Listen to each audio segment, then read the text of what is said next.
میرا بندہ نوافل کے ذریعے سے میرا تقرب حاصل کرتا جاتا ہے کرتا جاتا ہے یہاں تک کہ میں اس کی آنکھیں بن جاتا ہوں جن سے وہ دیکھتا ہے،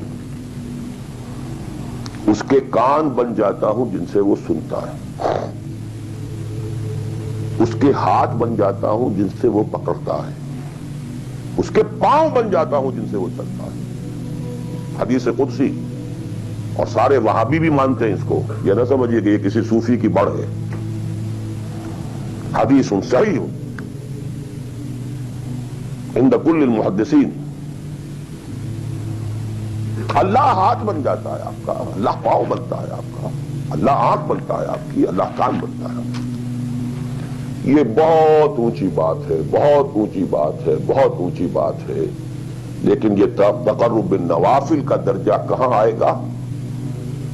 جہاں آپ ایک اسلامی نظام کے تحت سانس لے رہے ہیں، جہاں وہ اسلامی نظام نہیں ہے، پہلا فرض تن من دھن اس نظام کو بدلنے کے لیے لگا دینا۔ اگر یہ نہیں ہے تو نماز نہیں ہے، منہ پر دے ماری جائے گی۔ میں جو کچھ کہہ رہا ہوں علی وجہ البصیرت کہہ رہا ہوں، میری پوری زندگی کے مطالعے کا نچوڑ ہے۔ نماز منہ پر دے ماری جائے گی، روزے منہ پر دے مارے جائیں گے۔ You reconcile your self to that system جو میری بغاوت کے اوپر مبنی تھا۔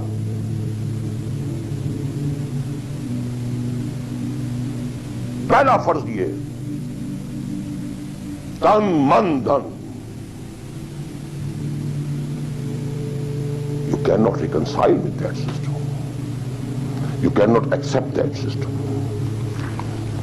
اس میں اپنے آپ کو ایکوموڈیٹ کرنا، اس میں اچھے کیریئر تلاش کرنا، اس میں اچھی جائیداد بنانا، اس میں پیسہ جمع کرنا، اس میں اچھی سے اچھی بچوں کو ایجوکیشن تاکہ بہتر سے بہتر زندگی وہ بھی گزار سکیں، سب کا سب حرام، مطلقاً حرام۔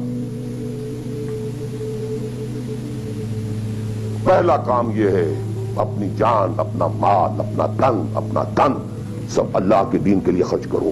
سب سسٹمز لیول کے اوپر صرف جان کو باقی رکھنے کے لیے جو ناگزیر ہے، that is allowed, nothing more.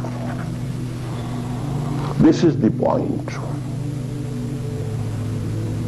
crucial point. اب ہمارے سامنے حدیثیں ہوتی ہیں اور وہ سارے فضائل کی کتابیں ہیں اور یہ ہیں جن کا تعلق اس ماحول سے تھا جبکہ دین قائم ہو چکا تھا۔ اس کانٹیکسٹ میں باتیں ہو رہی ہیں، نفل کی بات ہو رہی ہے اور قیام اللیل کی بات ہو رہی ہے اور جو ہے ختم قرآن کی بات ہو رہی ہے، اور اگر فجر کے بعد بیٹھے رہے مصلے پر اور 2 رکعت پڑھ کر اٹھے جبکہ سورج نکل چکا ہے تو اب یہ اتنا اونچا سوال، یہ ساری باتیں all these things become absolutely irrelevant. The deciding factor is دین غالب ہے، ٹھیک ہے، چلو نوافل کی طرف، قرات کی طرف چلو، جتنا آگے سے آگے یتقرب الی العبد بالنوافل، ورنہ تقرب بالفرائض پہلے فرض کرنے ہوں گے، اور فرضوں میں پہلا فرض جہاد ہے۔ Now please note this word, جہاد اصل میں اس جد و جہد کا جامع عنوان ہے، your struggle against that system۔ لہذا انما المؤمنون الذين آمنوا بالله ورسوله ثم لم يرتابوا وجاهدوا باموالهم وانفسهم في سبيل الله، integral part of the definition of a مومن۔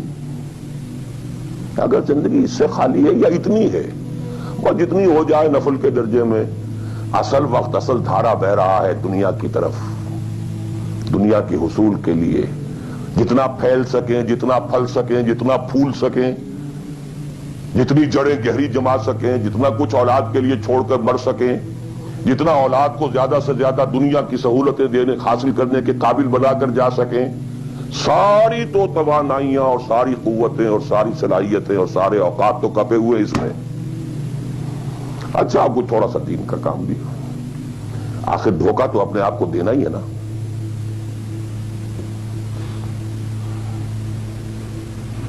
قسمت فروش عورتیں بھی تو کالے کپڑے پہن کے جلوس میں نکلتی ہیں قاضیوں کے، اور سبیلیں لگاتی ہیں اور مسجدیں بناتی ہیں. They have to deceive themselves. ڈاکو لوگ نہایت سفاک یتیموں اور بیواؤں کی سرپرستی کرتے تھے. ہمارے معاشرے میں جو بستہ الف بستہ بے کے غنڈے ہوتے ہیں، ان کے ہاں بھی نیکی کا، پن کا، خیر کا کھاتا ہوتا ہے. کسی طرح کچھ مذہبی ایکٹیویٹی ہے. اصل شے یہ ہے کس ماحول میں رہ رہے ہیں. بہت خوش قسمت ہوتا میں اور آپ، پھر آپ اچھے سے اچھا پہنتے، کوئی اعتراض نہیں، اچھے سے اچھا کھاتے. قل من حرم زینۃ اللہ التی اخرج لعبادہ والطیبات من الرزق. خلافت راشدہ میں آپ رہ رہے ہیں، آپ حلال ذریعے سے کما رہے ہیں، آپ بہت اچھا کھائیے، بہت اچھا پہنیے، بلکہ اللہ چاہتا ہے کہ اس کی نعمت جو اس نے تمہیں دی ہے وہ تم پر ظاہر ہو. لیکن پلیز نوٹ دی کانٹیکسٹ. دین مغلوب ہو اور آپ اچھا پہننے اور اچھے کھانے کی فکر میں ہو. مجھے جملہ یاد آ رہا ہے حضرت ابو بکر کا رضی اللہ تعالی عنہ. تھوڑا سا مسئلہ ہوا تھا کہ لوگوں نے کہا کہ زکوٰۃ ہم دیں گے لیکن زکوٰۃ ریاست کو نہیں دیں گے، اپنے طور پر خرچ کریں گے. حضرت ابو بکر نے فیصلہ کیا ان کے خلاف جنگ کا. حضرت عمر جیسی شخصیت بھی مشورہ دے رہی ہے کہ دیکھیں نہیں، 2 فرنٹ پہلے ہم نے کھولے ہوئے ہیں. جیش اسامہ کو بھی آپ نے روکا نہیں کہ جائے، حضور نے تیار کیا تھا. پھر جو مرتدی ہو گئے، کسی اور کو نبی مان لیا، ان کے خلاف تو جنگ کرنی ہی کرنی ہے. لیکن یہ تو صرف نماز بھی پڑھ رہے ہیں اور یہ زکوٰۃ کا بھی انکار نہیں کر رہے، صرف ہمیں نہیں دے رہے ہیں. تو ان کے ساتھ ذرا مصلحت کا تقاضا یہ ہے کہ کچھ نرمی کی جائے. ان کے بڑے پیارے الفاظ تھے، ایبدل الدین وانا حی. کیا دین میں تغیر کیا جائے گا جبکہ ابھی میں زندہ ہوں؟ خدا کی قسم اگر یہ حضور کے زمانے میں زکوٰۃ کے اونٹوں کے ساتھ ان کے باندھنے والی رسی بھی دیتے تھے، اور اب اگر یہ کہیں گے کہ اونٹ لے جاؤ رسی نہیں دیں گے، تب بھی میں قتال کروں گا، اور خدا کی قسم کوئی میرا ساتھ نہیں دے گا تو میں اکیلا جاؤں گا. اور اے عمر تمہیں کیا ہو گیا؟ تم جاہلیت میں تو بڑے سخت تھے، اسلام میں آ کر تم نرم ہو گئے ہو. یہ ڈانٹ ابو بکر پلا رہے ہیں عمر کو رضی اللہ تعالی عنہ. تو اچھی طرح جان لیجیے، اب میں نہیں کہہ سکتا کہ میں کس طریقے سے اس کو بیان کروں، کیسے ٹھوک ٹھوک کر آپ کے ذہنوں میں اتار دوں. یہ ہے اصل شے. دین کا سارا سٹرکچر ہی بالکل ریورس ہو جاتا. The whole value structure absolutely changes. دین غالب ہے تو وہ ساری باتیں ہیں جو ہم نے خوب یاد کی ہوئی ہیں. آج حقوق والدین بھی تو ہے نا، آخر بچوں کے حقوق بھی تو ہے نا. یہ حقوق والدین جو ہے ان مہاجرین کو یاد نہیں آئے جو اپنے ماں باپ کو چھوڑ کر مدینے پہنچ گئے تھے. یہ اولاد کے حقوق انہیں یاد نہیں آئے، بیویوں کے حقوق یاد نہیں آئے. وہ تو فینیٹکس تھے نا، پاگل تھے نا. مدینے کے منافقین نے انہیں سفہاء کہا تھا، بے وقوف لوگ ہیں یہ. انؤمن کما آمن السفہاء. These fools, these fanatics. یہ ساری حدیثیں آپ کو یاد ہیں.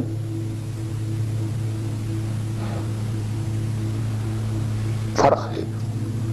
اسلام غالب ہے تو مسئلہ کچھ اور ہے. اچھا کھائیں، اچھا پہنیں، نوافل ہے، نوافل پر نوافل ہے. جتنی ترقی کیجئے دنیا میں کرنا چاہیں دنیا میں کیجئے، روحانی ترقی کرنا چاہیں روحانی ترقی کیجئے. سارے میدان کھلے. علم میں، پروفیشن میں، کسی خاص فن میں ترقی کرنا چاہے کیجئے. دین غالب نہیں ہے اور آپ خود 50%، 60%، 70%، 90% کافر ہیں، اس لیے کہ اس ماحول کا جز ہے اس میں کفر کا نظام ہے. تو پہلا کام تو اپنے آپ کو اس کفر سے نجات دلانا ہوگا. پھر نماز بھی اسی کے لیے ہے. فاستعینوا بالصبر والصلاۃ، مدد حاصل کرو نماز سے. کس کام کے لیے مدد حاصل کرو؟